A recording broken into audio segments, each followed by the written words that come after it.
I'm Rafael Calvo. I'm a chair in engineering design at the Dyson School of Design Engineering here in Imperial. I work on how to design technologies that support well-being. Designing for well-being allows me to have a positive impact on the community, on the environment, and that's a very personally satisfying effort. No? It gives meaning to the type of work I do. Parents, when they bring technologies into a household, need to be conscious of that, of what impact those technologies might have. Not all the technologies will have a positive impact. Sometimes the same technology has positive and negative impact, but in designing the household environment, and by designing I mean when we as parents plan what technologies we are going to bring into the house, we are having an impact on how the children grow. No? We parents are careful and concerned about friends or other people that might come into the house. Well, when we bring a device that will have 1 billion possible visitors, we should be just as careful, if not more.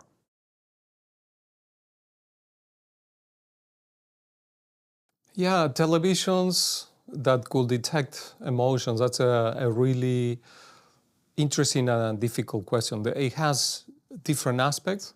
At one level, the technology, for example, when a camera recognizes the facial expressions of emotions, has a potential to have a lot of positive outcomes, but it can also be used to manipulate people.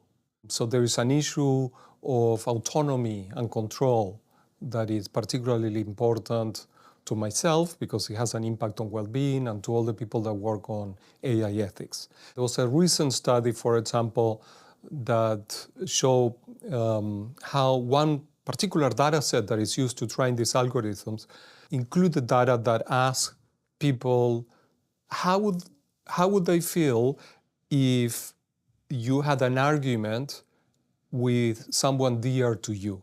And what happened is that the men being interviewed, felt angry and women felt sad. Now, this tends to be a stereotype for a particular culture, potentially for a particular group, etc. And this gets embedded into the algorithms that use its data sets. So those biases get literally embodied into the algorithms that will be used to build these functionalities. Design practice, the sort of design practices we teach here at Imperial College and the School of Design Engineering are all about involving all the potential stakeholders. So when we create technologies for children or for older adults, they get involved in the design process. This is what we call co-design. So we design together with them. Products that have been co-designed with the groups of people that will use these technologies are much more likely to support their well-being if they are well designed. No?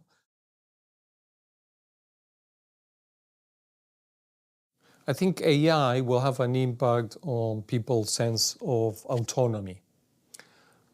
So when we have certain technologies that might be controlling us, like the example of the TV with emotion recognition, we need to pay attention to that.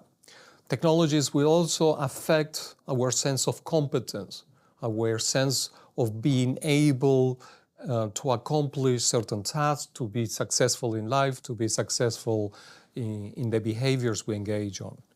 And technologies, particularly using AI, will also have a very significant impact on the way we relate to each other.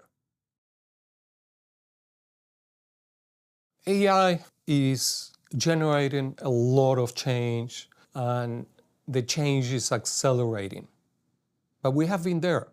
So in the first industrial revolution, when this was happening, we had the steam engine, we had a ton of different machines, and actually Imperial College arose from the development that Prince Albert and Queen Victoria organized in the 1800s to create an environment where the arts and the science could come together to produce products that benefit society.